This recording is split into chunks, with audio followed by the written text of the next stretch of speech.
नमस्कार। आज हम हिंदी भाषा की 7वीं कक्षा की पाठ्य पुस्तक अभ्यास सागर के पाठ 2 नाटक में नाटक को करेंगे। यह पाठ अनुस्वार एवं अनुनासिक पर आधारित है। आइए इस पाठ को शुरू करते हैं। राकेश बार बार संगीतकार जी का संवाद बोल रहा था। तभी शायर साहब संगीतकार के कंधे पर हाथ मारकर बोले, उधर जाकर सुन लेना। दर्शक फिर ठठाकर हंस पड़े। राकेश दांत पीस रहा था। तभी तेजी से राकेश मंच पर पहुंच गया। बात राकेश ने बहुत संभाल ली थी। अब ऊपर दी गई पंक्तियों में से उन शब्दों को छांट कर लिखिए जिनमें अनुस्वार यानी कि बिंदी अथवा अनुनासिक यानी चंद्र बिंदु चिन्ह का प्रयोग हुआ है। तो पहले छांट लेते हैं हम इन पंक्तियों में से। जैसे इस वाली में ये देखिए बिंदी का प्रयोग हुआ है संगीतकार में, संवाद इसमें कंधे, यहाँ पे संगीतकार में हुआ है लेकिन संगीतकार पहले भी आ चुका है, ठीक है।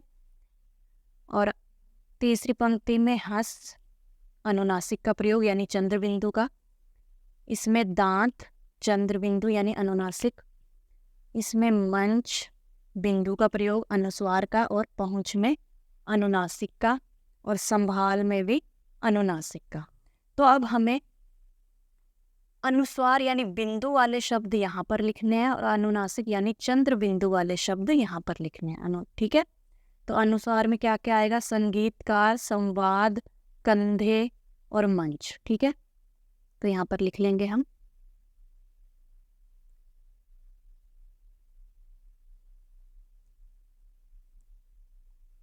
संगीतकार,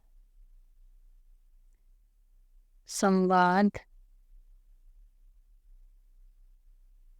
मंच और कंधे। और अनुनासिक वाले शब्द कौन से थे? हंस, दांत, पहुंच और संभाल।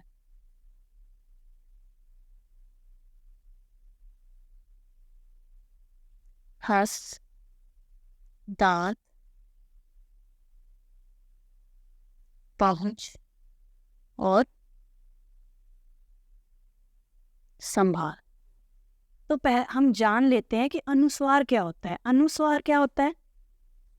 जिन वर्णों के उच्चारण में हवा नाक से निकलती है, ठीक है, वहाँ क्या होता है? अनुस्वार। नियम के अनुसार अनुस्वार का प्रयोग किया जाता है, ठीक है। वर्णमाला के सभी वर्गों के स्वर रहित यानी पंचम वर्ण होते हैं ना जो, उनके स्थान पर अनुस्वार यानी कि बिंदु का प्रयोग किया जाता है। और अनुनासिक क्या होते हैं? जिन वर्णों के उच्चारण में हवा नाक व मुंह दोनों से निकलती है वहाँ अनुनासिक यानी चंद्र बिंदु का प्रयोग किया जाता है। अनुस्वार में क्या था कि उनके उच्चारण में हवा नाक से निकलती है और अनुनासिक में हवा जो है नाक व मुंह दोनों से निकलती है, ठीक है। अब नीचे दिए गए शब्दों में दूसरा प्रश्न है, नीचे दिए गए शब्दों में उचित स्थान पर अनुस्वार चिन्ह यानी कि बिंदु लगाइए। तो प्रशंसा बनाएंगे हम इसे। तो श के ऊपर, स्वयं में भी य के ऊपर, संवाद में स के ऊपर, जंगल में ज के ऊपर, व्यंजन यहाँ पर आनंद, ठीक है। तो इस तरह से चंद्र बिंदु यानी अनुस्वार का प्रयोग होगा। सॉरी, चंद्र बिंदु नहीं, केवल बिंदु यानी अनुस्वार का प्रयोग, ठीक है। अगला प्रश्न देखिए, नीचे दिए गए शब्दों में उचित स्थान पर अनुनासिक चिन्ह यानी कि चंद्र बिंदु लगाइए। पहुंचते, इस तरह से, हंसी, बंधवाने, धुआं, कांपना, महंगा, ठीक है। अब अगला प्रश्न देखिए, नीचे दिए गए शब्दों में उचित स्थान पर अनुस्वार यानी बिंदु अथवा अनुनासिक चिन्ह यानी कि चंद्र बिंदु लगाइए। संभव, केवल बिंदु आएगा। फांदना, बोलने से ही आपको पता चल जाएगा कि उच्चारण में नाक व मुंह दोनों से निकल रही है हवा, ठीक है, या नहीं निकल रही है। अगर नहीं निकल रही है दोनों से, केवल नाक से निकल रही है तो अनुस्वार, और अगर दोनों नाक और मुंह दोनों से हवा निकलती है तो अनुनासिक। गूंजती, सुगंध, श्रृंगार, आंसू। ठीक है, अगला प्रश्न है,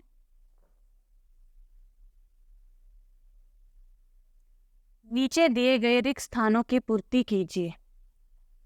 पंचम वर्ण है, पिछले पाठ में हमने वर्णमाला की थी, तो वर्णमाला में जो भी, जैसे क वर्ग का पंचम वर्ण, च वर्ग का पंचम वर्ण, जिस भी वर्ग का जो भी पंचम वर्ण है उसे हमें यहाँ पर लिखना है।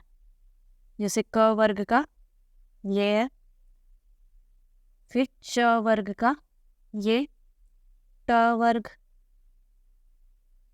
त वर्ग का न, और प वर्ग का म। ठीक है, अब अगला देखिए, यदि किसी पंचम वर्ण के बाद उसी के वर्ग का कोई अन्य डैश आए, क्या आए, वर्ण आए। ठीक है, ध्यान दीजिए, यदि किसी पंचम वर्ण के बाद उसी के वर्ग का कोई अन्य वर्ण आए तो उस वर्ण के स्थान पर डैश चिन्ह का प्रयोग किया जाता है। कौन से चिन्ह का प्रयोग किया जाता है, अनुस्वार का, यानी कि वहां पर बिंदु का प्रयोग होगा। ठीक है,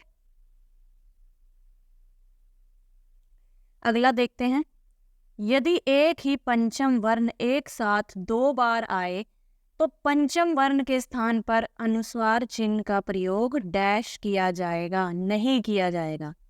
क्या कहा गया इसमें, यदि एक ही पंचम वर्ण, जैसे अगर म है वो 2 बार आ जाए, आधा म आधा म, आधा म और पूरा म, जैसे सम्मान है, सम्मान,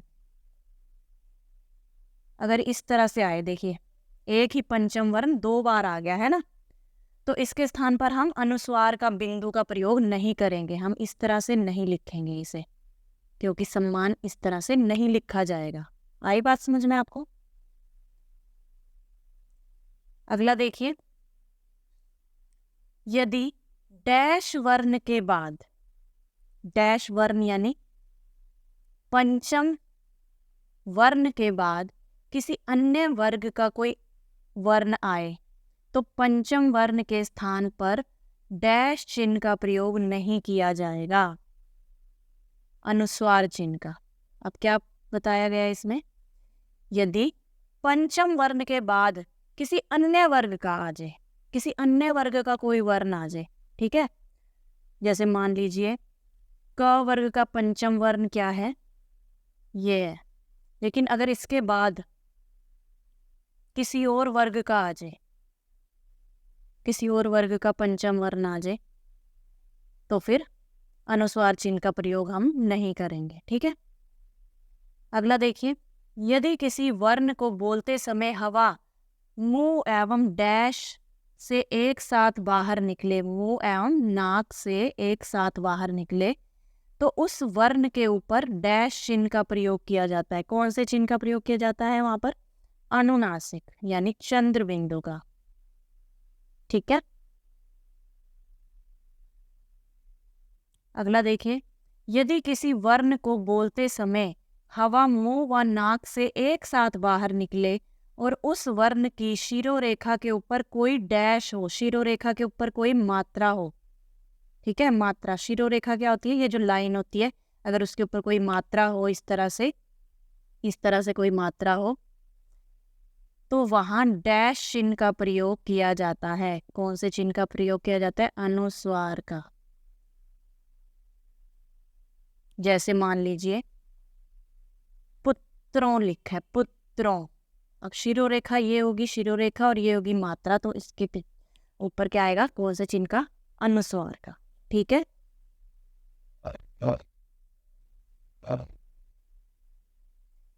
अगला प्रश्न देखते हैं, नीचे दिए गए शब्दों में पंचम वर्ण के स्थान पर अनुस्वार चिन्ह का प्रयोग करते हुए शब्दों को दोबारा लिखिए। अब हमें यहाँ पर क्या करना है, अनुस्वार चिन्ह का प्रयोग करना है। ठीक है, अनुस्वार यानी कि बिंदी का। अब मंदिर को हम इस तरह से भी लिख सकते हैं ना, ऐसे, कंगन, कंगन को ऐसे, पंचम इस तरह से, संबंध, मंच, ठंडा। ठीक है, अगला प्रश्न, नीचे कुछ शब्द दिए गए हैं, जिन शब्दों में पंचम वर्ण के स्थान पर अनुस्वार चिन्ह का प्रयोग किया जाएगा उनके सामने हाँ लिखिए, और जिन शब्दों में अनुस्वार चिन्ह का यानी बिंदु का प्रयोग नहीं किया जाएगा उनके सामने नहीं लिखिए। हाँ अथवा नहीं का कारण भी बताना है, ठीक है। अब जैसे पहला उदाहरण हमें दिया गया है, उदाहरण को समझते हैं। जैसे बसंत है, बसंत, इसका क्या है उत्तर? हाँ। क्यों है? कारण क्या है कि न पंचम वर्ण के बाद उसी के वर्ग का त वर्ण आया है। हम इस न के स्थान पर हमने बिंदी का प्रयोग कर सकते हैं, मतलब कि हम बसंत को ऐसे भी लिख सकते हैं, ऐसे भी लिख सकते हैं। क्यों लिख सकते हैं ऐसे? क्योंकि इस न पंचम वर्ण के बाद उसी के वर्ग का त वर्ण आया, इसलिए, ठीक है। अब अगला देखिए, मंडी, मंडी का भी क्या है? हाँ। कारण कि अना पंचम वर्ण के बाद उसी के वर्ग का ड वर्ण आया है, ठीक है। अना पंचम वर्ण के बाद उसी के वर्ग का ड वर्ण आया है, यानी कि मंडे को हम इस तरह से भी लिख सकते हैं।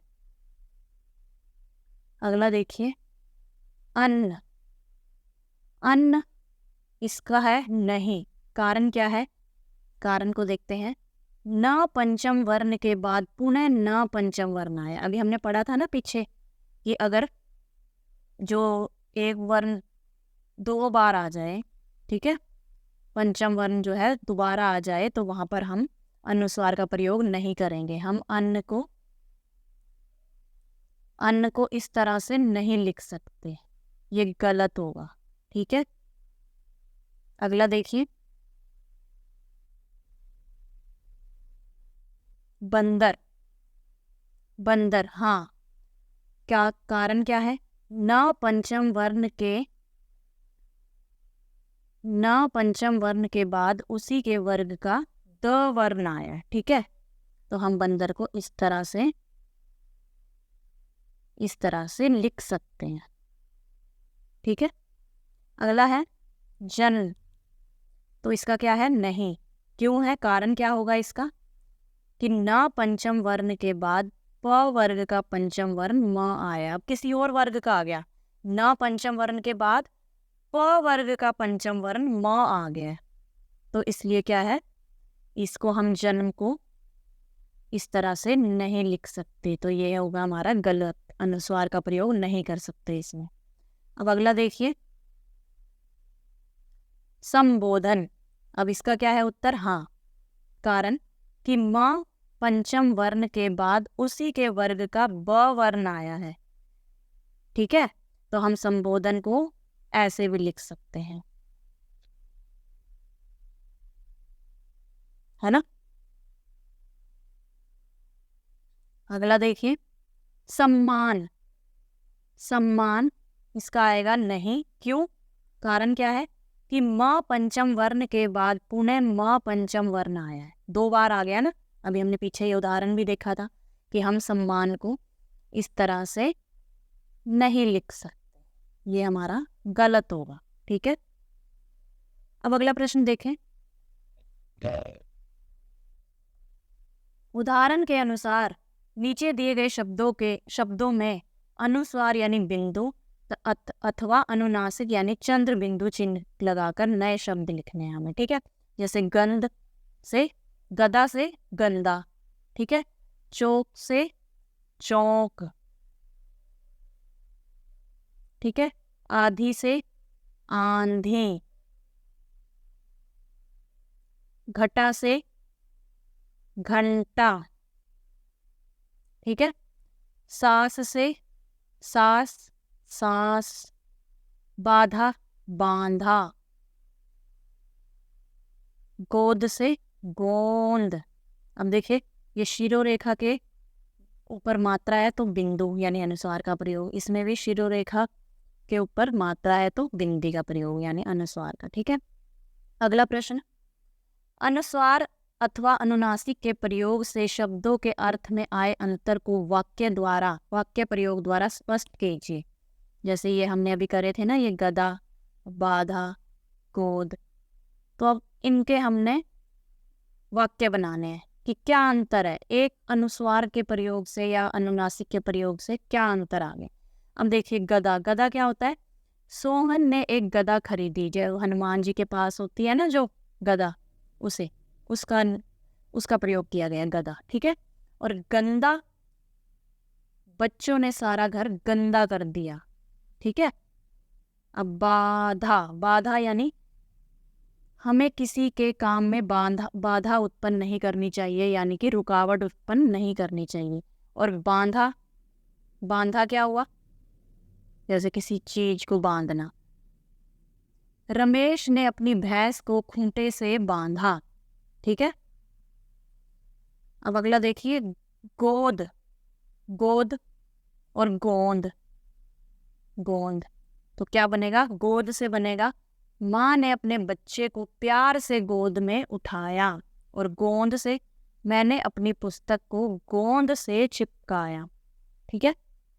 तो देखिए एक अनुस्वार या एक अनुनासिक के प्रयोग से कितना अर्थ में अंतर आ गया है ना। अब अगला प्रश्न देखिए, नीचे दिए गए वाक्यों को है अथवा हो शब्द का प्रयोग करते हुए पूरा कीजिए, ठीक है। जैसे तुम कहाँ जा रहे हो, प्रश्न पूछा गया था, प्रश्न सूचक चिन्ह लगा हुआ है इसमें। अगला देखिए मोहन की, तुम कहाँ जा रहे हो, मोहन की माता जी आई हैं। अब किसी को सम्मान देने के लिए हैं का प्रयोग किया जाता है, यानी बिंदु का प्रयोग भी किया जाएगा है के बाद, ठीक है।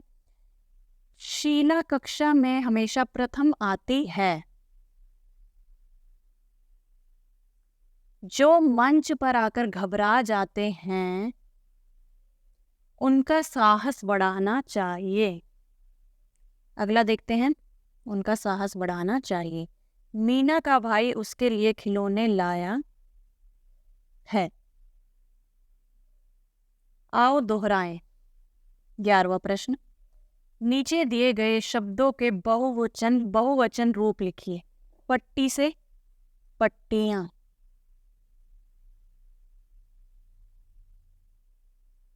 पक्षी ने पक्षियों ने, चित्र की चित्रों की, मोहल्ला मोहल्ले, मित्र से मित्रों से, कठिनाई कठिनाइयां, ठीक है। अगला देखते हैं, नीचे दिए गए मुहावरों के अर्थ छांटकर लिखिए और उनका वाक्यों में प्रयोग कीजिए। पहला मुहावरा है दांत पीसना, तो इसका क्या होगा, गुस्सा करना। गुस्सा करना, रमेश के फेल हो जाने पर उसके पिताजी दांत पीसने लगे। अगला देखते हैं मुंह की खाना, उसका क्या आएगा, हार जाना, ठीक है। ये क का, ये ख का।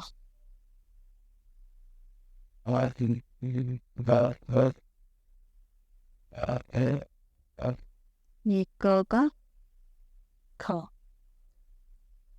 हार जाना, भारतीय टीम के आगे विरोधी टीम को मुंह की खानी पड़ी। अगला देखते हैं अकल का दुश्मन,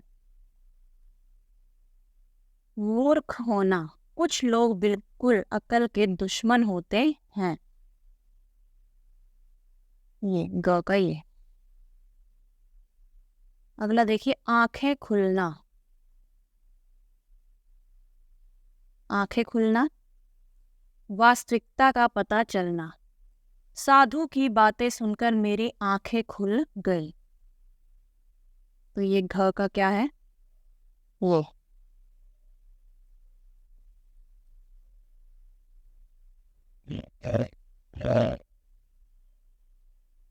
अगला है कोलू का बैल, बहुत परिश्रम करना, एक पिता अपने बच्चों के लिए दिन रात कोलू के बैल की तरह लगा रहता है, ठीक है।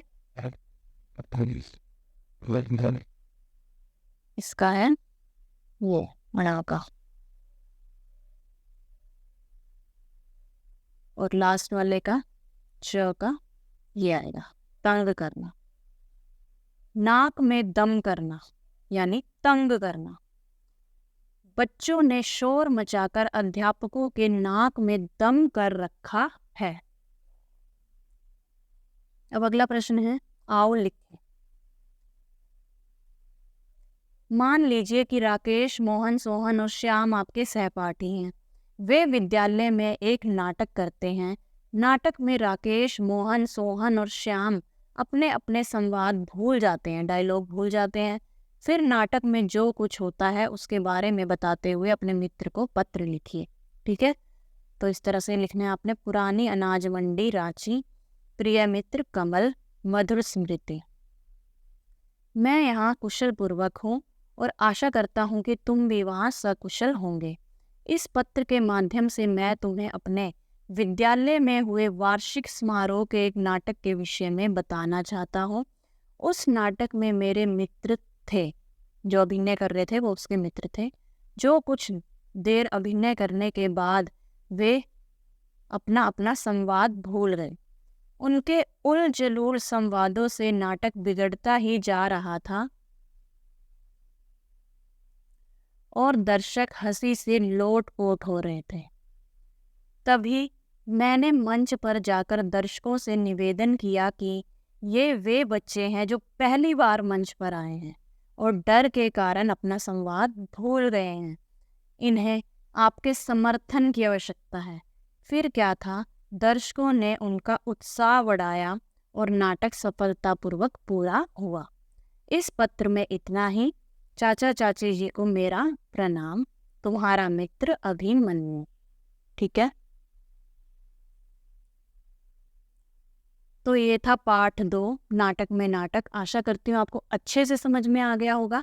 मिलते हैं अगली वीडियो में, तब तक के लिए नमस्कार।